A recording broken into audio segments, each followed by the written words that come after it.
Ngayong pong umaga, let us prepare our hearts to hear and receive God's Word as we warmly welcome Reverend Lorenzo R. Desabel. Praise the Lord. Ako po ay Cebuano, may buntag sa tanan sa mga Bisaya. Naimbag na aldaw Hindu Gabus sa mga Bicolano. O marahay na aldaw Hindu Gabus, naimbag na aldaw Hindu Amin sa mga Ilocano. Meron man itong Muslim. Assalamualaikum barakatuh. Malay ko ba sa inyo? Praise the Lord. Mayapayabak kay Kuman sa mga Kapampangan. You know, I'm so much amazed na makapunta sa inyong simbahan. Nung makita ko ang inyong pastor, matagal ko na po siyang nakita, nabiblessed po ako. Kasi sa ngayon po ang ating pag-aralan, siya po'y kahit aakyat ulit dito, siya po'y maputi, parang si Santo Niño. Ako naman si Nazareno. Hallelujah. Kaya pasensya na kayo, ang Nazareno ang magsasalita ngayon. Hindi mo na ang Santo Niño. Ganun pa man, I'm happy to have you here this morning. At bawal sa akin kasi pag nangangaral po ako, ang natutulog, babaing ko talaga kayo. Ha! Subukan lang ninyo. And I'm happy here today. Kagagaling ko lang ng Cebu. We have a revival in Cebu with the students. Ang pastor kasi is holistic approach and innovative. Kaya ngayon, sa simula pa lang, ang sabi ng Isaiah chapter 40 verse 31. Pakis-flash nga ng 40:31 kung mayroon kayong Biblia dito sa inyong Isaiah 40:31. Wala ba kayong Biblia diyan sa inyong media? Papauwiin ko na kayo. Sige. Isaiah 40:31. Ang ganda kasi ng sinabi ho dito eh. Bawal kasi dito ang pabanjing-banjing lang. Ha! Hindi issue dito ang tanda. Ang issue dito, ang puso mo kung maglilingkod ka ba talaga sa Panginoon. Wala pang Isaiah 40:31. Katulad sana tayo ng agila. Huwag na lang, Brad. Sasabihin ko na lang. Itugtog na lang natin ang katulad ng mga agila. Pero bago ho yun, ano ba ang agila? Ano ba ang meron sa eagle? At nakaka-bless dahil kung ating pag-aralan ang eagle, siya po ay isang napakagaling na, sabihin po natin, ibon, na napakasiga. Kanina po may dalawang lalaking dumating, brotherhood natin, mukhang siga talaga sila dito sa church. May nakaitim, mga ganun. Sabi ko, matindi ang gwardiya ni Pastor Rolly dito. Okay? And I thank God because, to God be the glory for you. Because eagle has a 6 leadership principle. Ayaw niyang lumipad ng mababa. Malawak ang kanyang pangunawa. But those who hope in the Lord will renew their strength. They will soar on wings like eagles. They will run, not grow weary. And they will walk, not be faint. Siya rin po ay have accurate vision. Magaling ang kanyang paningin. Laging may nakafocus. Sino po dito sa tingin mo na nakafocus ka sa buhay mo? You know, si Charlie Kirk, nakafocus siya nung siya'y barilin. Ang galing! Hindi ko alam kung may babaril ba sa akin dito. Sana wala. Eagles did not eat dead things. Hindi siya kumakain ng patay. Do not rely on your past success. Lagi niyong tandaan, keep looking for new frontiers to conquer. Yung, may gagawin ako dito sa ating church. Hindi yung luma pa rin. Hanggang ngayon, luma pa rin. There must a paradigm shift. At ang agila, gustong-gusto niya ang bagyo. He loves storms. Because when clouds gather, eagles got excited. Bakit? Lalong lumalabay ang kanyang pakpak at lalo siyang makakalipad ng maayos. Ang daming challenge ng eagle. And then, eagles prepare for training. Kaya yun po, ang aking mensahe sa inyo, not just for today, but there is also a training approach. Katulad ngayon, may ituturo ako sa inyong kanta at sayaw. Kahit ganito lang ang sayaw at kanta na ito, makapagmensahe na kayo, kahit hindi kayo magbukas ng Biblia. Katulad ng mga agila. Pwede ba tayong tugtugin natin?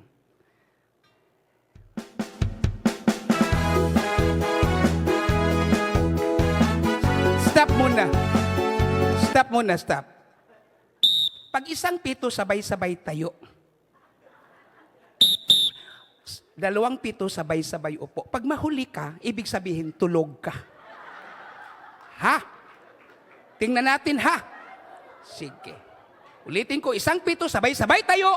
2 pito, sabay-sabay upo. Amen? Okay. 2 pito ho yan!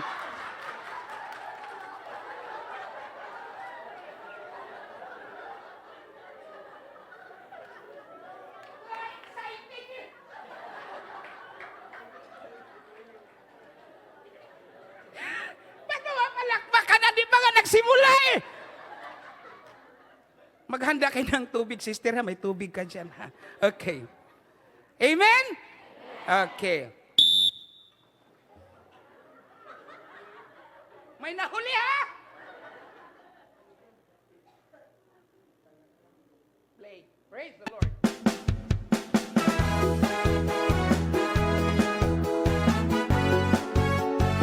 Pag di ka susunod, umuwi ka na.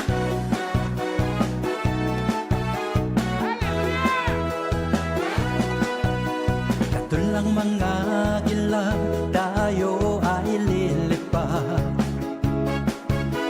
Hindi magpapagod ating mga pakpak. Tayo'y magdadala ng buhay at sigla sa mga anak ng Diyos na nangihina.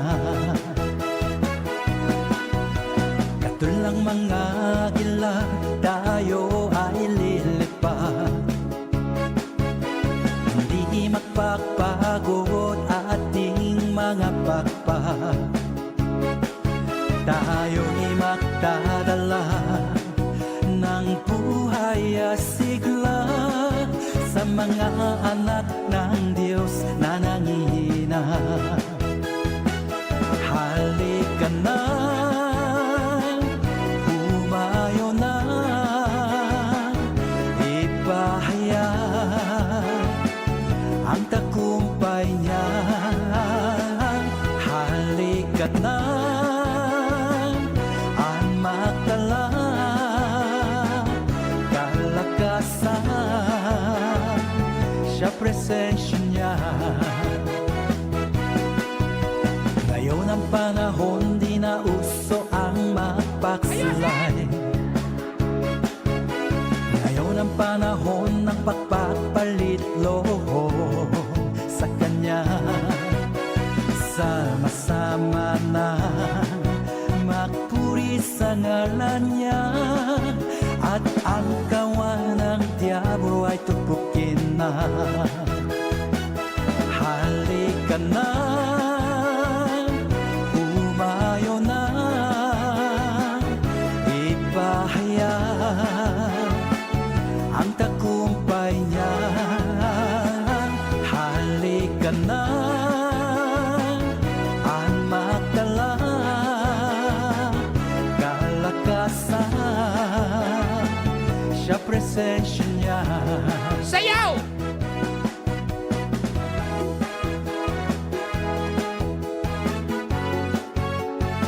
Hallelujah!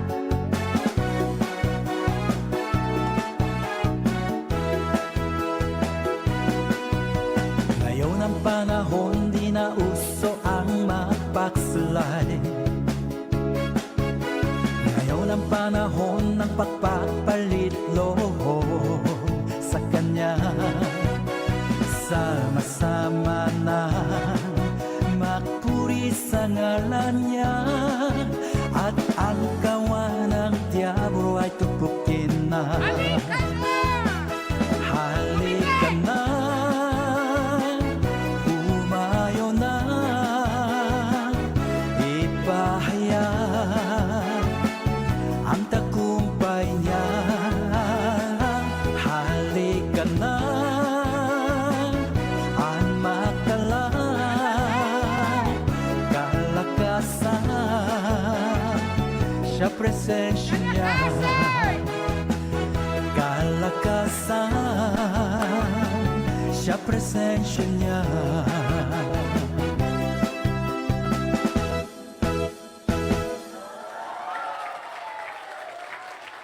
O di ba, nauto ninyo ako? Palakpakan po natin ang Panginoon.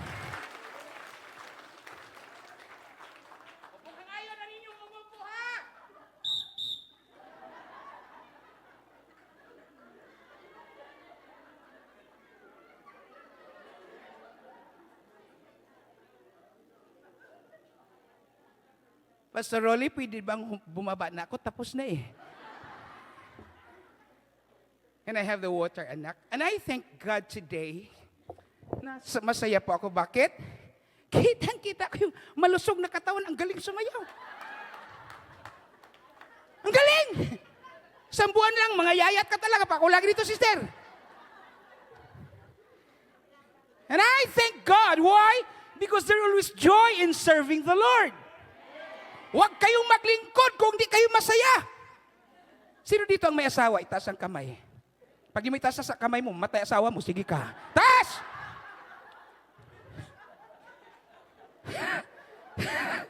Masaya ka pa ba sa asawa mo? Ang lakas ng amen pag mayroong ibibigay si mister. And I thank God, I have my second daughter here, si Bless Lorraine. She's from UP, Diliman, psychology employee. Ang aking son-in-law, kasama din po siya, ang aking driver at gwapong anak ng Diyos. Niwala naman siya. Hallelujah.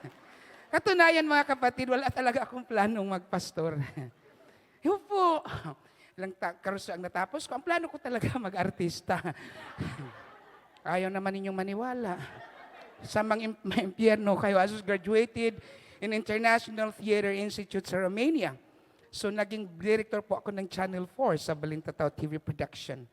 And I was so much amazed because start po ako ng ministry dito sa Manila bilang isang street educator. I reached out 33,000 street children all over Metro Manila. Hawak ko ang akro, taogama, bahala na gang, bukas kot sigang. Buti hindi kami nagkita ni Pastor Uli noon.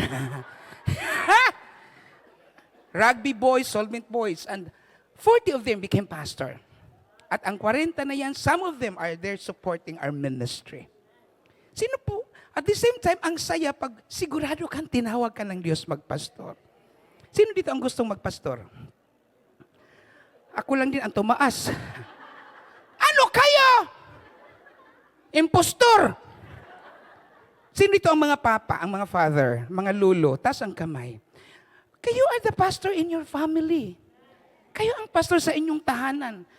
Kung ikaw naman ay pinakakuya, ikaw rin ang pastor. Bakit? You lead them. Hindi ho madali ang pastor. Why? Because the highest calling, this is the holiest calling, and this is the hardest calling. Yet, it's the happiest calling. Ang saya maglingkod kaya. Mga kabataan, pwede bang itaas ang kamay sa mga kabataan, mga youth. I'll pray for you this today na may gagawin ang Diyos sa inyo. Kung wala, ang demonyo ang may gagawa sa inyo. So the Lord will do for His best for you. Why? Ang pinakasikreto lang talaga, for 30 years pastoring. 3 dekada na po ako nagpapastor. No turning back. Ang saya maglingkod. Mukhang ayaw mo na, pero tuloy lang. Katulad ng agila, nakakapagod na minsan. Ang ganda ng forma, pero wala namang pera, ganyan. Maliban kay Pastor Uli, kasi marami naman talaga siyang pera. And we're dealing this today. Paano natin ibaling into a paradigm shift ang buhay po natin? As a worker of the Lord, as a mom in the family, as a father in the family, bilang kuya o breadwinner ka man, paano ko gagawin po ito? Meron pong isang awit, if you remember the song, kalimutan mo na ang nakaraan, ito'y nakalaan, ang buhay mo sa ating Panginoon. Ang dati mong gawi na palagi lang mali at hindi ka siya sa may kapal. Mayroon bang tuwid ang isip na nagbihis at naglinis, ngunit ang sinusuot ay dati niyang damit? Sabihin mo sa katabi mo, tama pa ba yung isip mo? Hello? Ang alak na mamahalin ay kanya ba itong isalin? Ang kanyang paglalagyan ay tapayang lumadin. Kalimutan mo na ang nakaraan. Hanggang ngayon, paulit-ulit pa ang mga nanay. Ganyan ka naman talaga! Ganyan ka naman talaga! Pag nagagalit sa anak, utusan ang anak, anak! Maghugas ka na dito, anak, tapos na tayo kumain. Allah! Email, Roblox! Wait lang ma, wait lang! Ang kapal ng mukha! Ang lakas pa naman manghingi ng baon!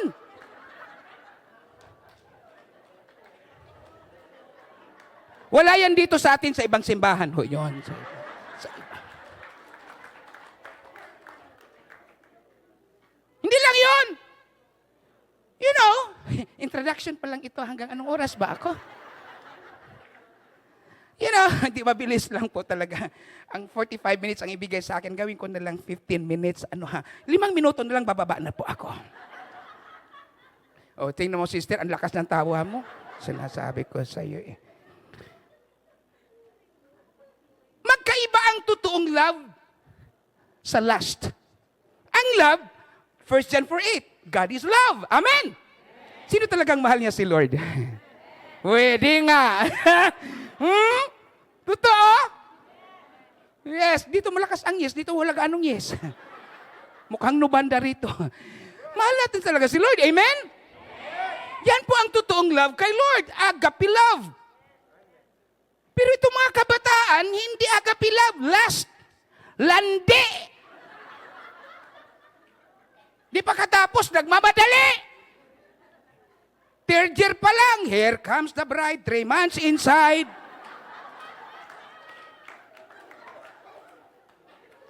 Hindi naghihintay. Magbago naman ang puso natin. A lot of young people today, we have a big problem for young people. I just want you to know, guys, mga kapatid ko sa Panginoon. 17, 18 years po ako, 700 Club counselor. And we have 85% right now broken families sa ating bansa. Wasak, hiwalay ang mag-asawa. And this is my cry. I was in Bicol, I was in Masbate, kagaling ko lang ng Cebu. Ito ang aking mga statistika na nakakalungkot. Ang dami mga kabataang lalaki ngayon nag-suicide. Ang dami mga kabataang babae, hindi sila nag-suicide, pero ang nakakalungkot, aga pa buntis na. Ang daming incest sa Bicol. Pasensya kung Bicolana ka. Incest. Sariling anak niya, kanyang pinagsasamantalahan. And this is my cry. How to do the paradigm shift sa ating mga buhay ngayon. Hanggang ngayon, luma pa rin ang buhay mo. Di ka pa rin nabago-bago. My dear brothers and sisters, ayon sa episode 2, 4:2 hanggang 3, sa Tagalog version, kayo'y magiging mapagpakumbaba, mahinahon at matiyaga. Magmahalan kayo at magpasensya sa isa't isa. Verse 3, sikapin ninyong mapanatili ang pagkakaisa na kaloob ng Espiritu sa pamamagitan ng kapayapaang nagbubuklod sa inyo. Nilapatan po ito ng Thessalonians, 1 Thessalonians 5:11. Dahil dito, palakasin ninyo ang ng loob ng bawat isa at magtulungan kayo tulad ng ginawa ninyo ngayon. Father, thank you so much for your word. Empower us with your spirit today. In Jesus' name. Lahat na anak ng Diyos, magsabi ng amen. Masaya na kayo kasi makauwi na kayo. Tapos na ang talata. Uwi na tayo maya-maya. The greatest leader is not necessarily the one who does the greatest things.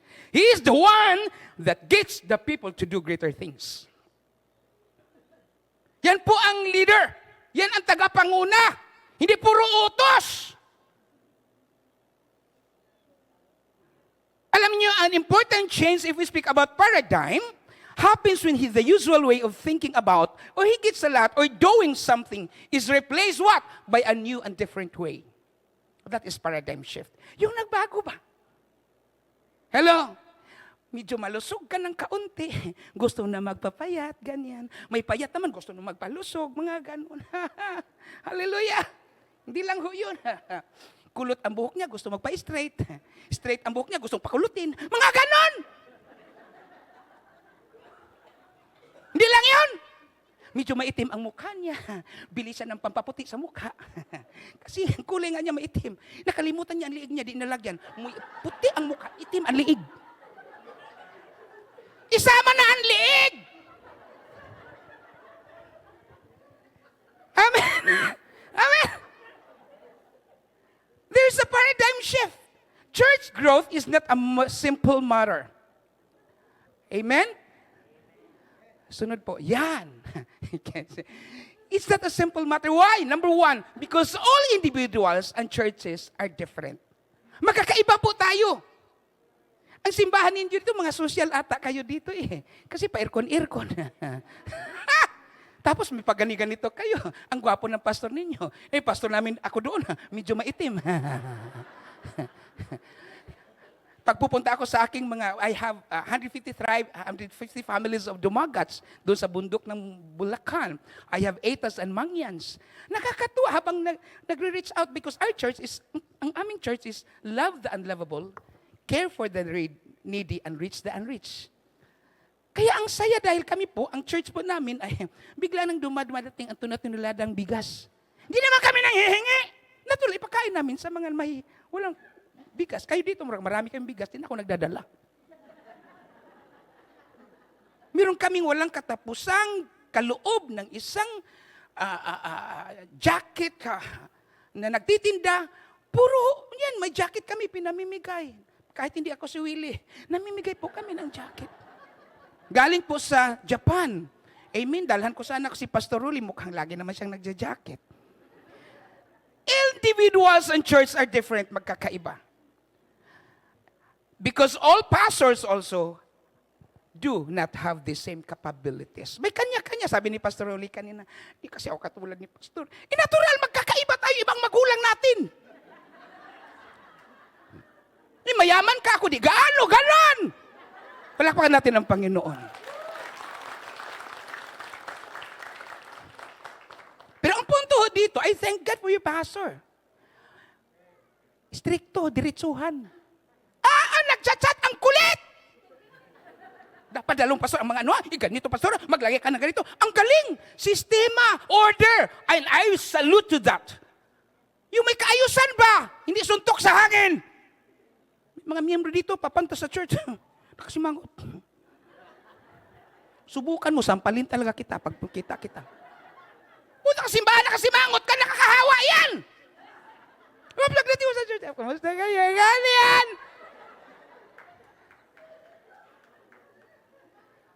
Sunday school teacher po ako doon. Medyo tandang dalaga, atin lang patawad ha. Stricta! Admin pa naman! Dumating siya sa church. Yung mga kabataan takot sa kanya. Pagdating ho niya, ang mga kabataan takot sa kanya, nagsita pagtawanan. So, tatawanan itong mga ito. Nung makita ko, "Uy, pastor," sabi ko, "Uy, sister, nandito ka na." Oh, nung makita ko, Panginoon, sabi ko, "Alika, magsuklay ka muna kasi nahanginan ang buhok niya." Ganoon. Suklay ka muna. Walang asawa, natural. Magsuklay ka muna. Tingnan mo doon na magpaganda ka. So, pagpaganda, pati siya natakot sa sarili niya. Isa lang ang kilay kanyang naisulat sa kanya. Oh. Hindi siya matisod sa akin. Pero mga kabataan, tawa, kilay niya isa lang. Pastors, workers, we don't have the same capabilities. Because some think better than others. Mas magaling ang iba kaysa iyo. Huwag kang mayabang. Hello? Meron talaga siyang kakayahan na hindi mo kaya. Hindi lang ho yun. At ang pinakamaganda, lagi nating tandaan, Matthew chapter 9, 16 to 17. Yung sinabi ko kanina. Yung kinanta ko. Ano ho yun? "No one puts a piece of unshrunk cloth on an old garment, for the patch tears away from the garment, and a worse tear is made." Meron bang nagsusuot ng dapat niyang damit na hubad na niya? "Neither is new put wine into old wineskins. If it is, the skins burst, and the wine spilled, and the skins are destroyed. But new wine is put into fresh wineskins, and so both are preserved." Kapatid ko sa Panginoon, nabibless ako sa inyong church. 15 years na po kay Pastor Ditano. Okay? Hindi masama ang mag-grow slowly. Hindi masama ang grow consistently. But you have to grow deeply.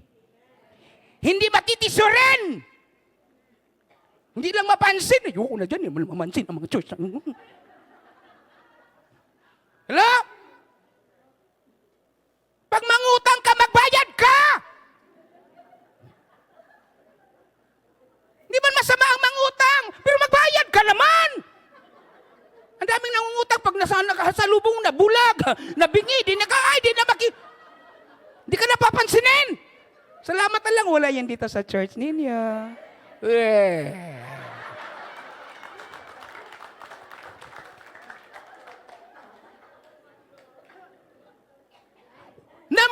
one, listen to this. Activity wins over productivity. Listen, sister, tama na muna yung tawa. Ano sabi ko? Activity wins over productivity. Two, analyzing is emphasizing over innovating. Three, stability is valued over progress. Four, depth is affirmed more than reach. Ang galing eh! Ang saya. Brad, Amazing Grace, ilang taon na po kayo? 68. Ang gwapo pa niya, ang tangkad pa. Wala kayo. Ang iba yan, 70, mababa pa rin.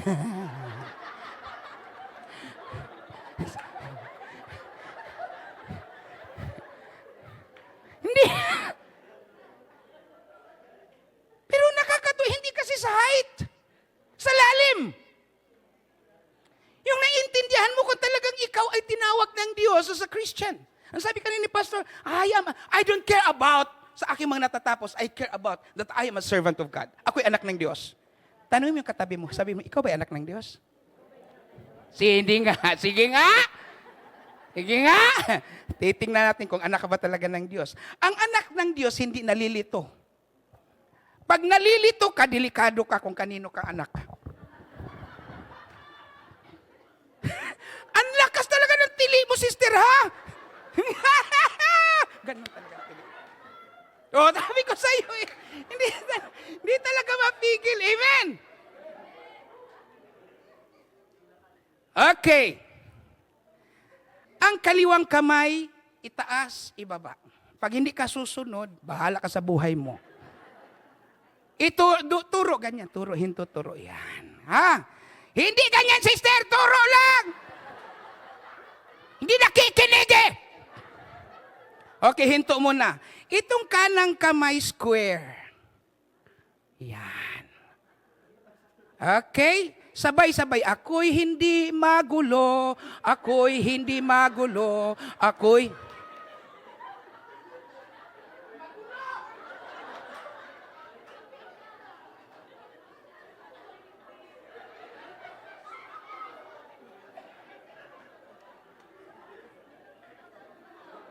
Brad, mamayang gabi, delikado ba sampal mo ang iyong katabi sa pagtulog?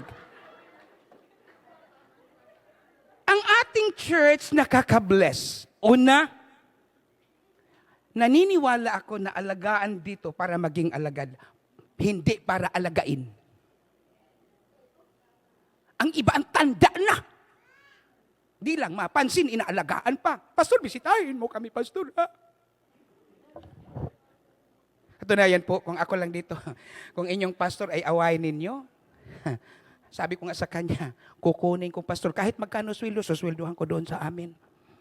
Kung awayin ninyo, meron ba ditong binibisita si pastor o si pastor ang bumibisita? Binibisita ni pastor. Salamat. Kayo ang kayo ang bumibisita kay pastor. May dala ba kayong 1 kilong bigas? Hala! Marami ng pera si pastor, pero kailangan niya ang ating pag-abot. Tuloy ang asawa ni pastor nangayayat. Oh,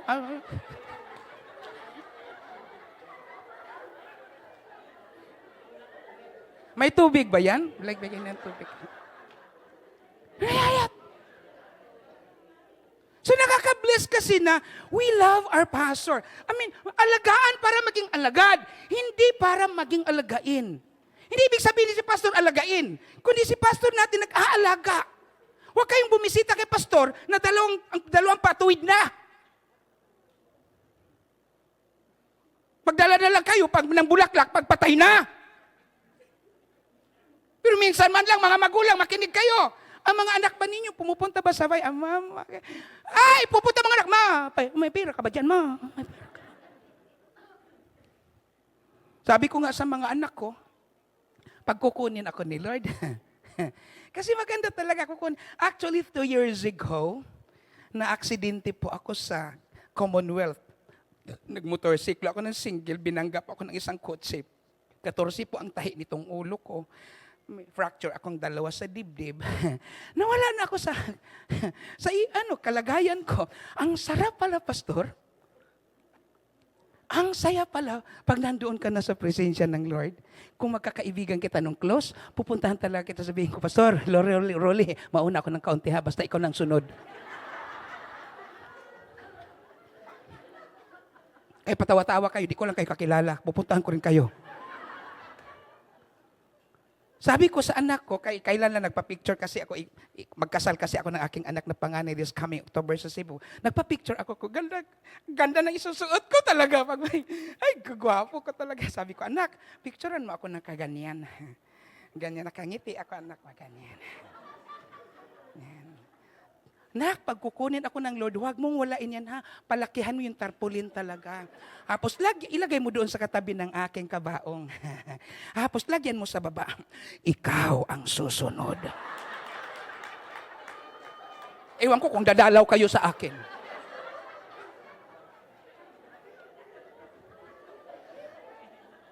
Oh, 5 minuto na lang, sister. Paradigm shift for church growth. Number 1, we are saved to serve. 2, we are saved to make disciple. Ang saya pag mayroon kang disipulo, pero kailangan marunong ka muna maglingkod at siguradong ligtas ka. Sino po ditong tatanong yung katabi mo sa mga, ligtas ka ba talaga? Tingnan mo, di mo tinitingnan eh. Pag hindi titingin, delikado ho yan, huwag ka na tumabi dyan.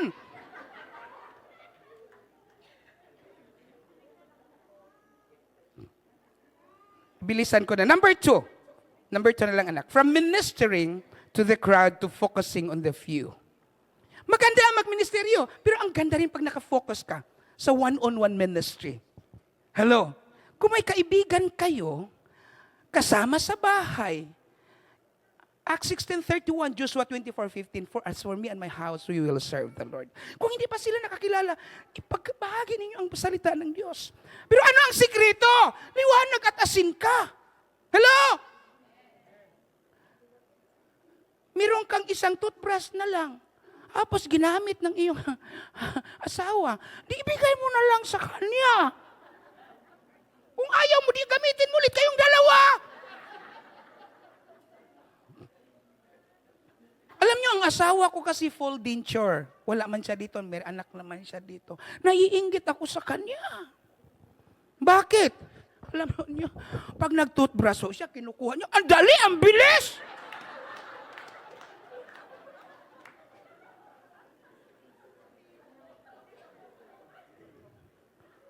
Nakakatuwa kasi, hindi siya na-offend sa akin. Sabi ko, ano, inang ko ang tawag ko sa kanya, sa akin naman, amang, ang ganda naman. Gusto mo? Sabi ko, hindi lang muna. Ikaw lang muna. Ano ang sikreto sa focusing on the few? Mark 3:13, okay? And Jesus went up on the mountain and called to him those whom he desired, and they come to him. Hallelujah. And they came to him. Okay? Your biggest win isn't getting recognized. Your biggest win is getting result. May end result ang inyong gawain sa simbahan, ang inyong mga Bible study, ang mga cell group, ang inyong focusing on the evangelism and disciple. May end result. Hanggang ngayon, paulit-ulit pa rin. Ang tanda na, di pa rin alam. Magtatanong ako talaga, bibigyan ko talaga ng 1,000. Di ako nagbibiro. Sino dito ang nakamemorize ng Psalms 91? He that dwelleth in the secret place of the Most High shall. Ay, huwag magbasahin na memorize, sabi ko. Tagalog at saka English. O wala, di ko maibigay. Akin na lang ito. Hallelujah. May end result. May nangyari. Mga kabataan, listen. Kahit wala kong microphone, narinig nyo, di ba? Maganda yun, para makinig talaga kayo. Ilang taon ka na sa Bible study mo? Hanggang ngayon listener ka pa rin. Hindi ka nakahandle ng Bible study. Puro lang reading. Walang consolidating. Okay? Walang discipleship. Walang sending. And that is Q12. Hanggang ngayon, ilan lang ang memorize ng verse? Oo. Hindi, pastor, di ko memorize, basta alam ko. Sige nga. Ulitin po natin. Ano ang sabi dito sa ano? Sinabi ko kanina talata sa Luke. Anong sabi doon? Matthew 9:16-17. Ulit nga. Memorize ninyo nga. Sige nga. Kantahin na lang. Mayroon bang tuwid ang isip at naglinis at nagbihis, ngunit ang sinusuot ay dati niyang damit. Mga ganon ba? Kung i-memorize, kantahin na lang. Di ba? Psalms chapter 23. Sino na ka-memorize? Ang Panginoon ang aking pastol, di na ako mangangailangan. Lumakad man ako sa gitna ng kadiliman, siyang susubaybay sa aking daan. Ganda! Amen?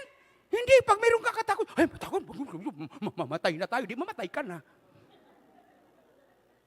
Sa halip na tumawag sa Panginoon, basahin ang salita ng Diyos, lumago sa salita ng Diyos. Ministering to the crowd to focusing on the few. Sunod, hallelujah. Praise the Lord. Next. Hallelujah. Jesus saved his teaching and ministry to his disciples, not to the crowd. Sa kanyang mga disipulo, hindi sa marami. Why?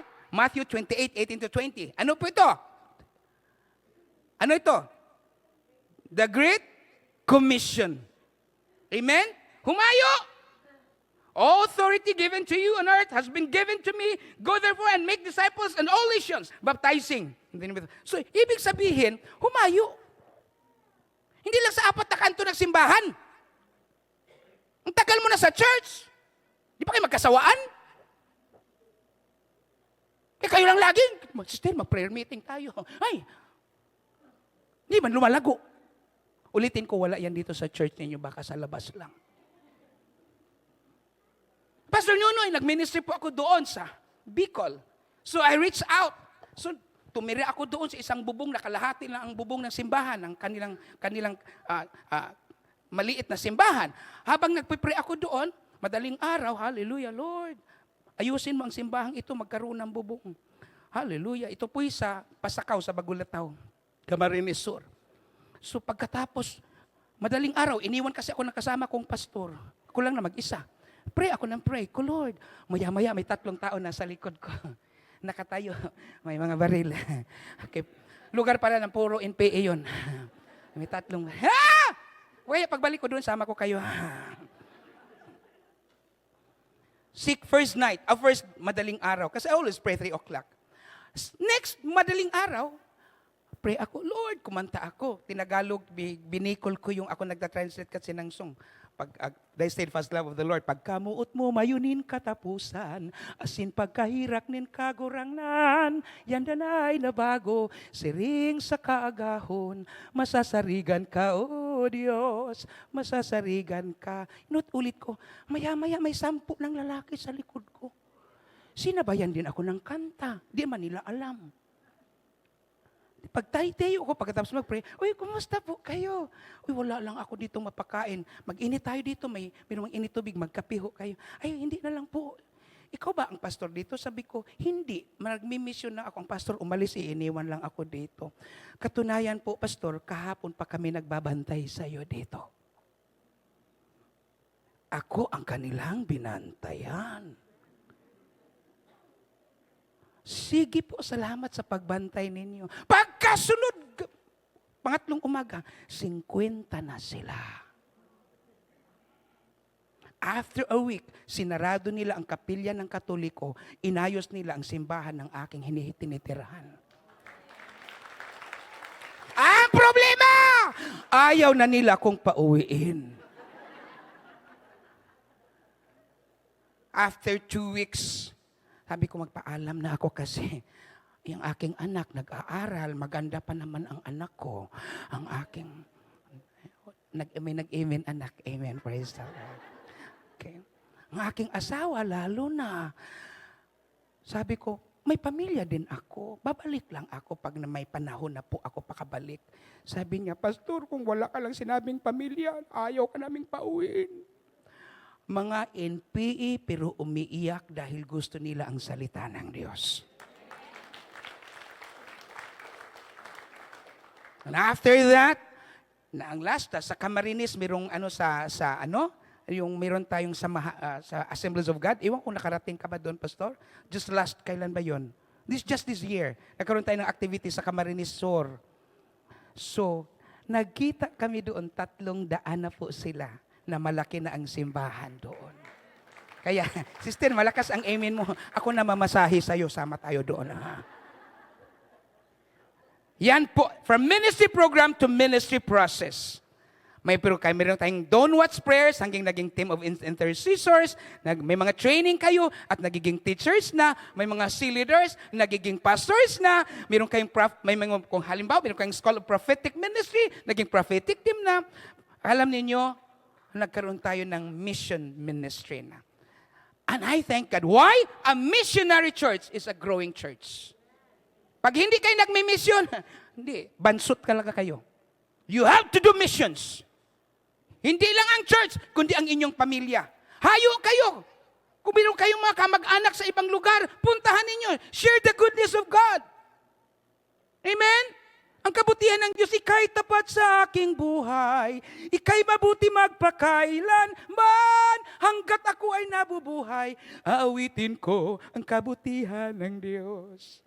Ano ang sikreto? Ang tinig mo, ang siyang gabay sa kasakitan, nariyan ka sa gitna ng kadiliman. Ika'y aking kaibigan, o Diyos aming Ama, at ako'y buhay sa kabutihan ng Diyos. Ika'y tapat sa habang buhay, ika'y mabuti magpakailanman. Hanggat ako ay nabubuhay, awitin ko ang kabutihan ng Diyos. Ang sikreto, makinig lagi sa tinig ng Panginoon. I just be honest, I can point my finger. Sino po dito ang nakaranas ng may karamdaman ngayon? Meron po dito sa inyo. Oo, ngumingiti ka, sumasaya ka, but you have a lot of problems in finance. Hirap kayo sa pera ngayon. Opo! Nag-aaral ka, pero di mo alam kung saan ka kukuha ng iyong baon. Hindi lang yun. Mga magulang, mga ina. Minsan, ito na lang ang huling pera. Para budget, para sa pagkain. May ibibigay, di mo alam kung mamaya anong pagkain nyo.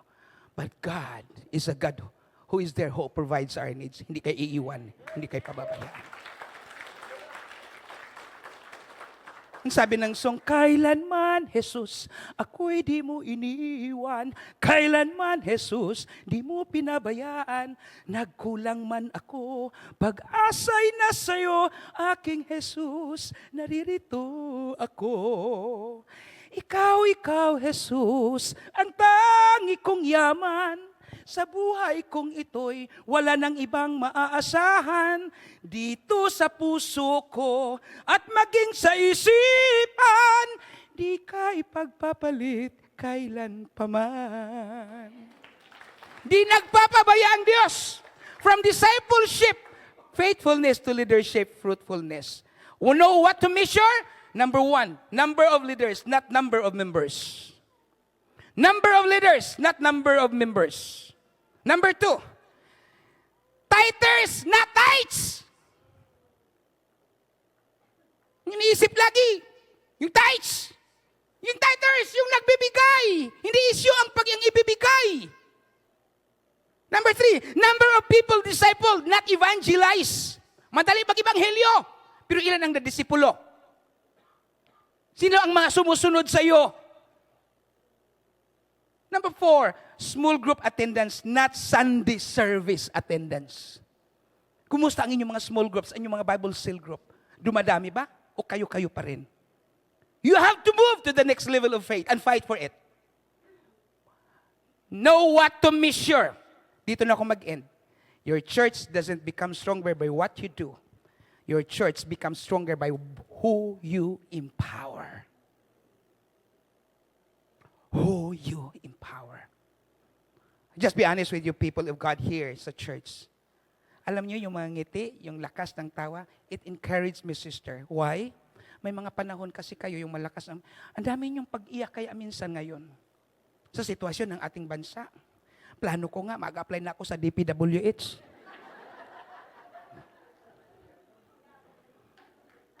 Maasar ka! Pasensya na kung may mga taga-DPWH dito.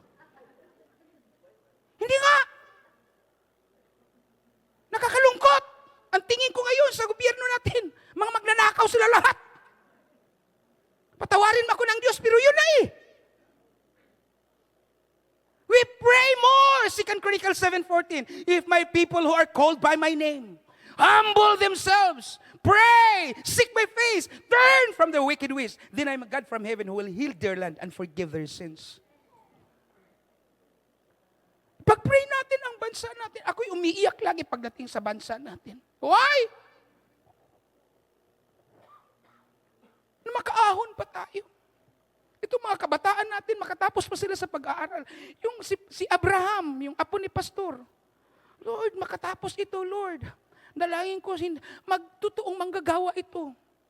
Gamitin mo. Why? Ang end ng buhay natin, hindi man paging mayaman. Maglilingkod sa Kanya pagdating sa langit. Amen?